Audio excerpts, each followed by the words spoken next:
kan pathian thu soi tur chu I solo kal na le tun lai hrileng kan ton mek te hi kan sei don ani pathian thu thiang hlim lo ngai thang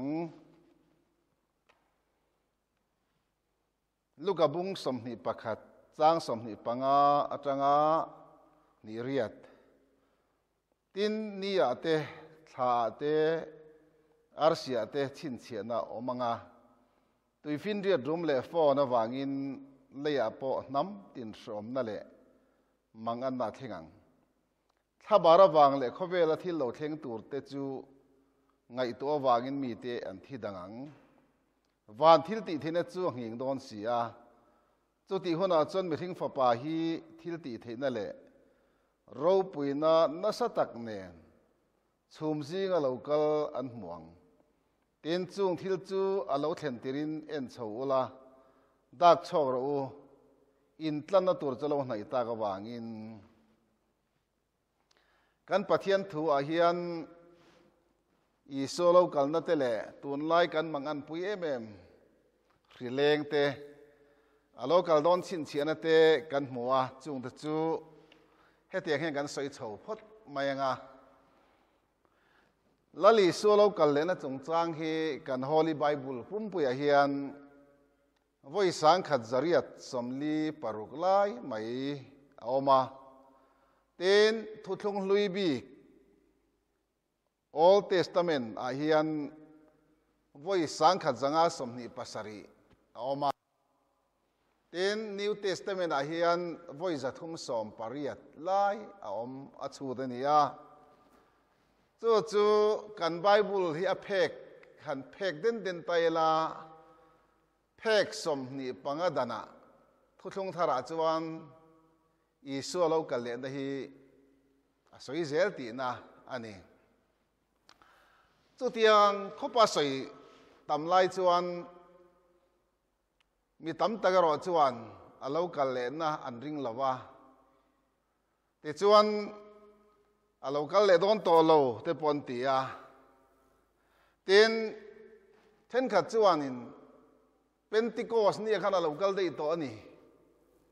ten oma ten chu ba ka mi sualan lo sim hian Isu lo kal na ni mai ti te an oma tin kan thi hian lali su chu lo kal ani tiang ai pol an oma Hebrai bung kwa chang som ni pasare khan missing tan vai kha thi ruwa ni chumin wa chon ro rel na mang atia ro rel tur khan Isu jok do na ten edi som saria Jerusalem Rom ho in ti chiat te kha then chuan an pu boka tin apangala chuan khowela Christian lo dar zau zelta Isu lo kal le na ni tiangai pol anom boka ni chu Peter thon khat bung thum atanga chang kan en khan nin hanunga chuan nui san tu te an lo la choka nga an mani chang ang zelin khoya nge lo kal ne le thutiam chu siam tirni ta to chi tha to muthil ni ta engkim om pa nga in alom vekalom an latiang heng hian haidar lui si thin ateni te chuan voi sang khat zariat somli paruk lai mai holy bible Isu lo kalena langsi kha oi lo tu te chu an lo chuak tur ania bible ti dik tu te ani ti he chiang ani le mathai zia ga hian lali suan bung som ni palia khan alo kal don thil lom tur chi rang da soya pakhana chuan in do thu thang in siang panina chuan mitam takan tluanga anin mantir tonang pathumna chuan zon leader tam takan lo chuakang ten ram chan chin tha puan daraniang ti te tram te tlang lir te ngingang tiến sual la pungang mangai na dayang Krista deran lo chua kang ten sakol anti Christ Krista do dal tu po hi alo chok don ni zol nei Daniel soi kha lali so po hian aron comment ve thap mai ni chung chui so lo kal don lam nei omania i so lo kal don a thil theng tur te atam maya a kha ai zau phei chuan thupuan bung ruka tanga bung som pa ko in kar hi lali su ro pui takalo kal dona buain rap tha tak khun chunga lo theng tur thil rap thak tak chin chiana pasari phelte to turot pasari hamte te berbu pasari le bokte le grape sorte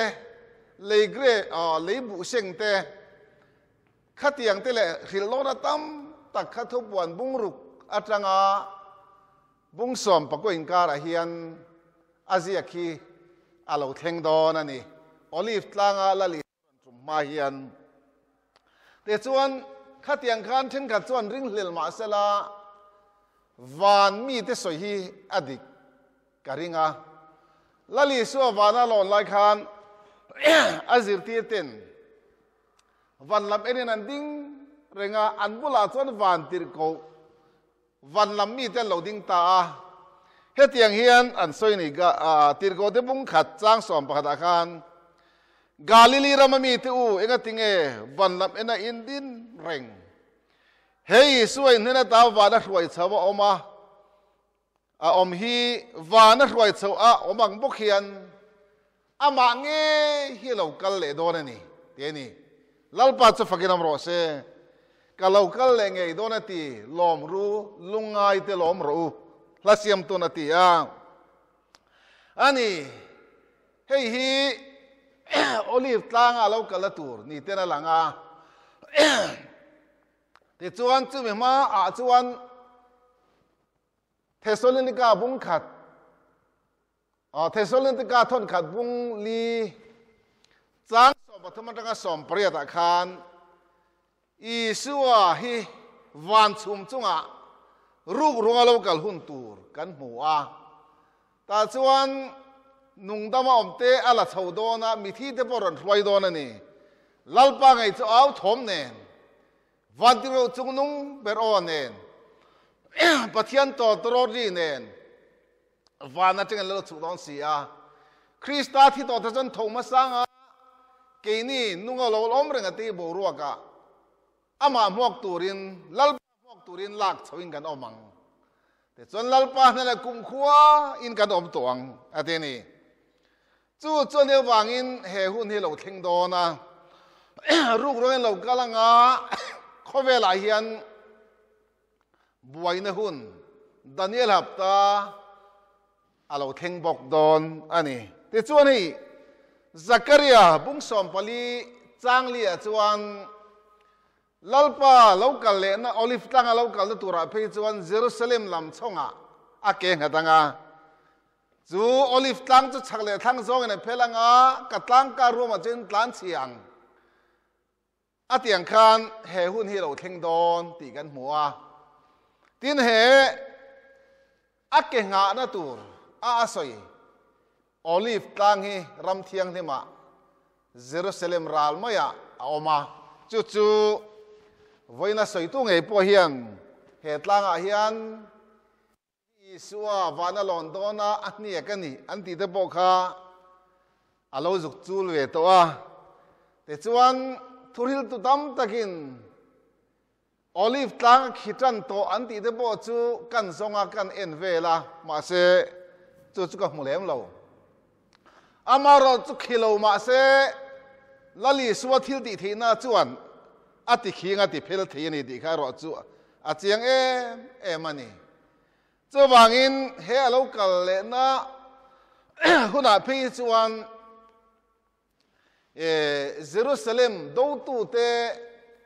har bigdon thela local huna phi chuan Jerusalem do tu te chunga hi si pui hei tun laia sileng me kai chu Bible a chuan in pestilence tinia helai so hi chu plek la si pui dum si pui kalen ti ranga tia kha plek ka ania malai pon si pui dum te lo leng to adi chuan he olive tlang hi lali suan vana lon na kha nia heta nge hian van lamena azir ti ten jin lai khan van mi ten ama nge hi lo kal le don ani ti an sil hi a chiang hle ome tin thu thung lu ya ringut po voi sang khat zanga somni pa sari lai oma kha kha to kal liam ta po ni thu thung thara po hian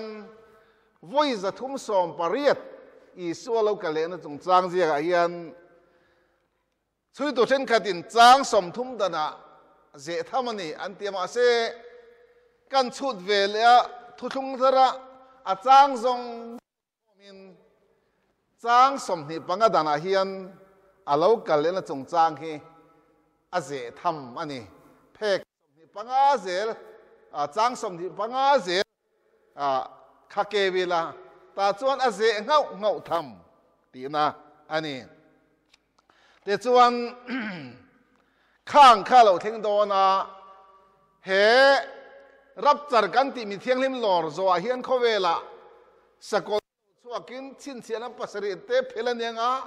to torot pasari te hamananga berbu pasari te leibo kaniang chimi hun lo theng tur sarap tha don hle mai hai Bible sir to the page one great tribulation tin prophecy lama anzira khatiang hun kalo theng don ani te chuan Lucas yak bung som ni pakhat chang som pakhat khan lir na satakin anging anga mun sang khanga tram te tanga khi te leng anga ti ta mathai ziaga taki chuan sileng kha soi chi lo ziak daga Lucas yak hian khi te leng ang khalaya pestilence antia kha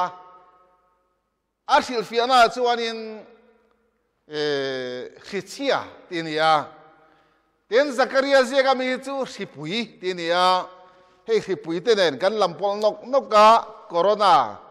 virus tunai te pon lenga chu alam toy te lekin covid 19 sang ni som pakua China ron leng tran ane wangin covid 19 hi alo puta ani te chuan Bible a po sileng kan hmusa zo maya he ton lai i solo gal dong la chuan thi te leng ang ti Lucas yak bung som ni pakhat chang som pakhat a kan hmuwa chung lo po chu kan Bible a hian Samuel a pak ni na bung som ni pali chang khatang ni nga kan en chuan Davida kha alo hausa tial tiala lalna lo changa ta chuan a sipai ho tu zob chu kalla dan atangin birsiba thengin Israel mi puite chiar sipai huai se neng sanga kan reng te bo atereng ta chuan zoba tong hi ka ngai to thina ati lo pha chuang lo nanga aza om hleng ka hia asipai huai sen zoba chuan hetiang hian an lalpa chu chang ta lalpa i pathian chuan mi puite chu tipungin engzat po in lalpa lo tipung ta chesela chu engange mo khie di chak le atene ma lal thupek ania kalta birseba le danin kar alan chiar tamal mala sipai huaisen polonga hle mai te chuan hela hianin zudami noi nga ten Israel mi sipai huaisen tha mai noi riat awain som pathum Davida hian sipai huai sen tha mai aram chunga aram chantur alone ram thiang lim kan kal chumin kan gai Israel tlangwal fel tang mai lo te po kumsari lo practice to chuanin kanan thleng pat chu Israel hi khovela sipai thachung chuang nei kan ni sangkha zakwa somruk pasaria niruk indo khen siem khain dawa po khan arab hoin min do rona Israelin kan nevek adeni khatiang ril ru akha a chuang reng le a helai po hian Davida lalalo ni hian aram achiar pui an be hian hei sipai huai sen tha mai nuai som pathum zet mai an muta a mase chu tian thiar zo chu pathian du zong alo ne lawa athin lo ngalo na ta te son kada zol nei chu han kalta zol nei kada chuan athil ti dik lo wanga pathian thupek chu irama hian kumsari tram tlak ngei du melma ten thathum an che ngei du Silen atitani helai mi poi helai hi kan soi hi a COVID-19 chu ani lo mela pestilence an aziak chuin ang vek ani asap trong Bible khanin ta chuan an ngai to chen e khai kalau tisual ta ni mo atia ta chuan polisela mel lu chu boxi ya ten tram awanga mi pui thi na kharap tha boxi ya lal ta tlulut phot mai la azangai na te chona sa sia tia te chuan lal pa ku da si lo leng ro se ti dang ani ta ani ta chuan leng ta a si chu Israel raman leng ta an thi ta zoi Soi maya ta chuan somati maya hei tuna chuan sing thum chuang COVID-19 athi te hi tuna hian sing thum zet khovela anom ta a heti laya ram pakhat Israel rama mi thi chu kan Bible hian min thil danin dan na tanga bir sipa thengin mi sing sari an thiene tene arab tha le mai ni thum chung mi sing sari thina chu ta chuan an lal ber chuan tlom na puana sin ta a ngai te kalo sual ta ani diklo takin thil kalo ti ta ani ma se heng biram te hian nge an ti ikut chuan kele ka pa chung te mi khoi zong ro se tin adila amara chu pathian chana chuan kada zol nei khatir le ta a Davida chuan pathian tan mai cham siam sela a chang ati chuan mai cham siam na turin arau na nen lama panta a chuk chola arau na hui lama chan mai cham siam ro ti a chak mang khengin akalta arau na nena chuan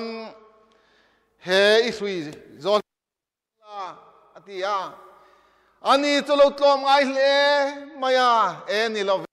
le ngai lo idu le kalal pai ni mangro athorin mangro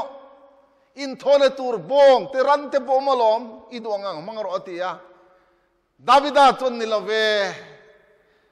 athon ni lovin kalei donani atia sekil som ngana le tata chuan lalpa mai cham asiam tai ngai tlom takin Israel rampum puya hileng chalo top ta lalpa chu fakir mro se hallelujah te chuan tuna hian ke ni po hi kan Bible min sang angin Chronicles bung sari chang som pathuma chuan lalpa pathian khan hetiang hena soi vanti ka khara ruate ka surtir lo emo kha te ka tira ramten ti chiat emo kami te singa si kalen tire mo poin kaming pu kami te chuan ngai tloma an tong tra ya misona kal anom dan an hoi san chuan vana taking kalangoi thanga an sualte ka ngai da manga an ra ka ti dam leang ti hi lalpa pathian thu chuak ania davida lal rampo chu po chen lo khat do ma se lalpan in thoi na athana bangin sipui chokian tir le ta tuna khovel top don na ya lali solo kal don na ya chuan si te lenga nga tram te tlanga lir te helai so zong hello theng don ta chawangin kan bible thu chirang khan nia te tha te arsia te chin chian omanga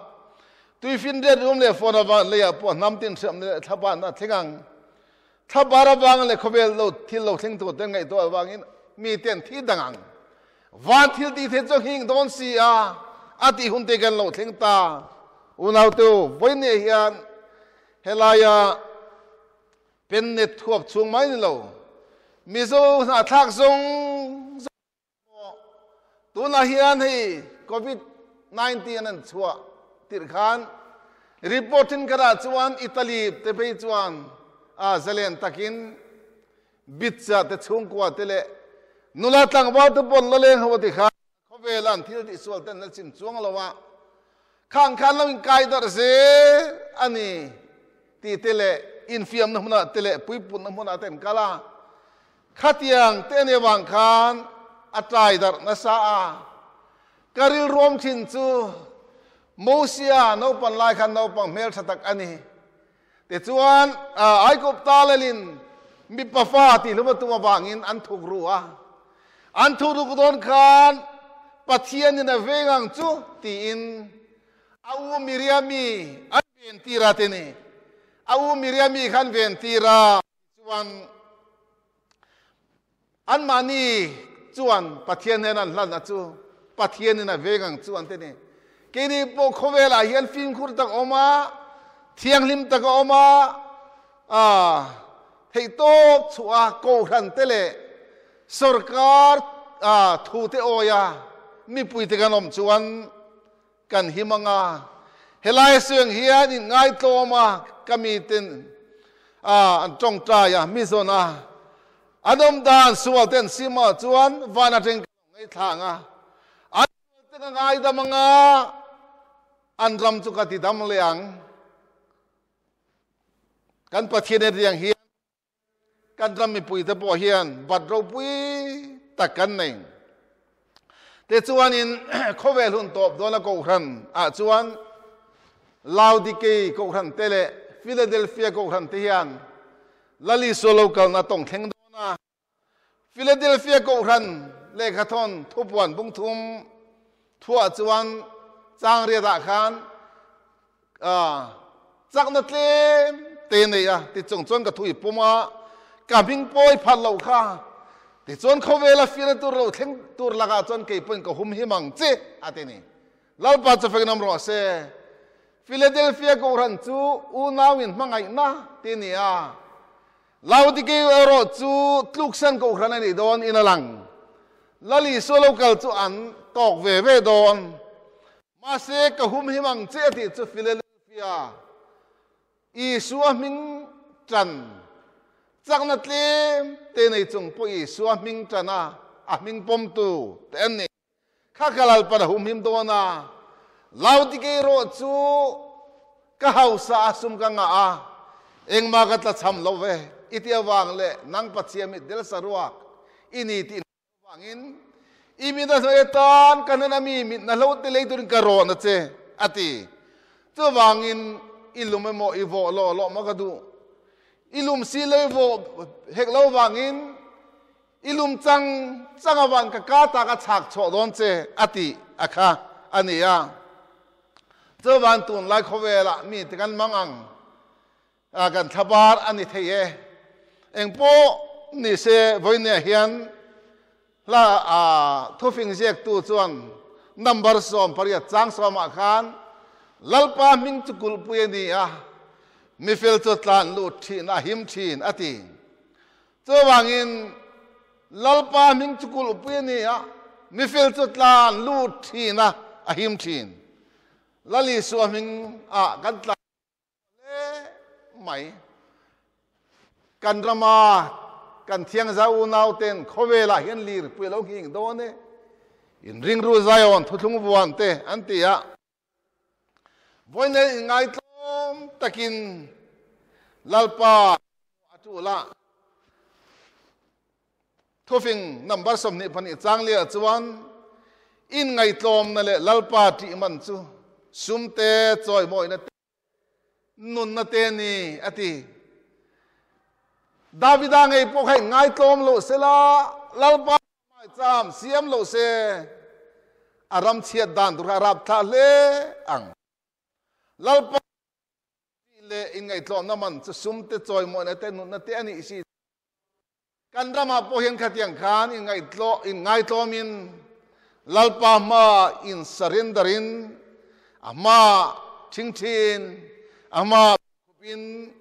siming putlagin ra ro tiang khan kan ra poi mo hle mai ten thufing number som ni pariat chang som pathuma chuan bo chena chu amui ngil lo zeb lo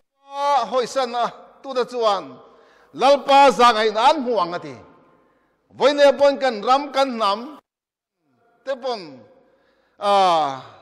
bo chena zeb tu ni lawa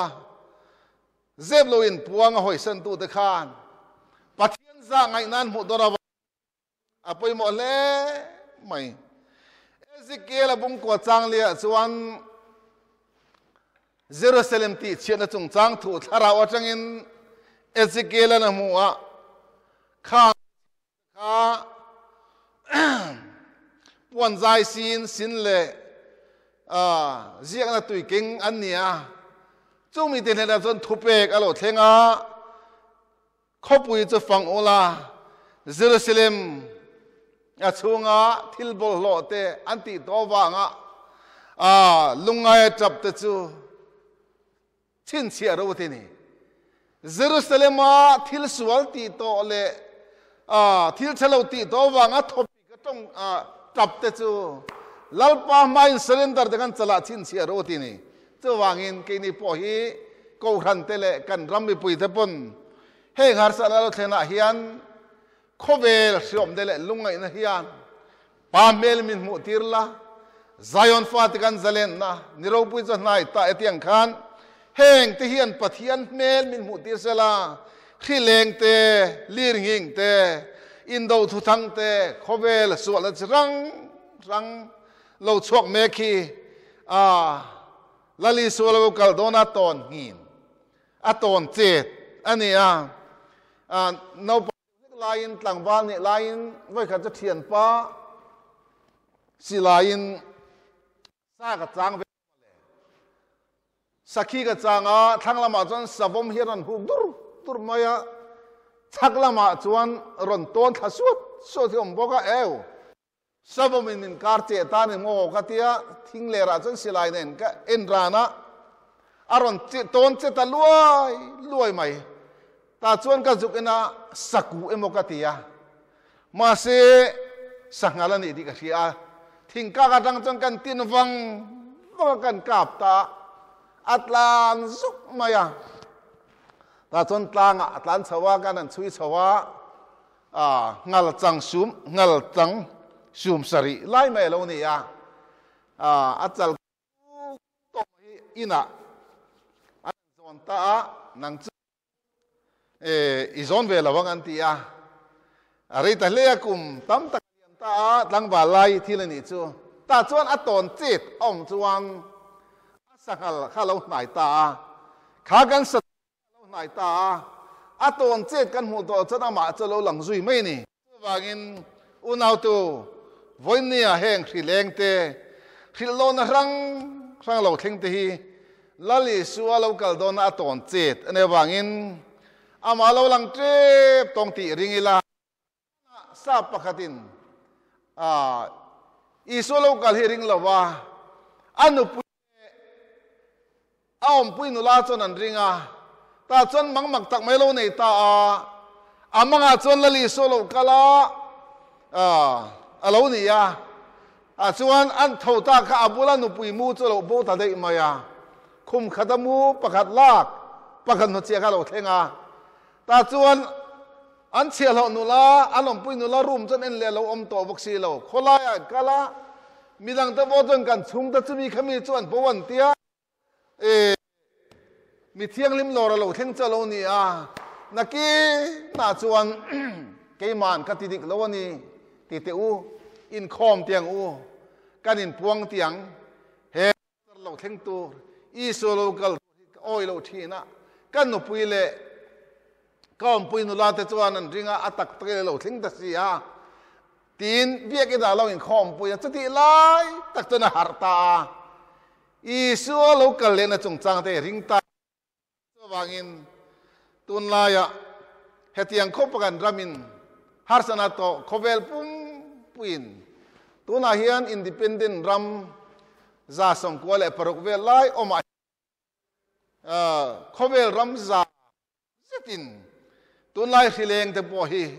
khripuyan ti mai te po hi kan tuarta chuan unaw tu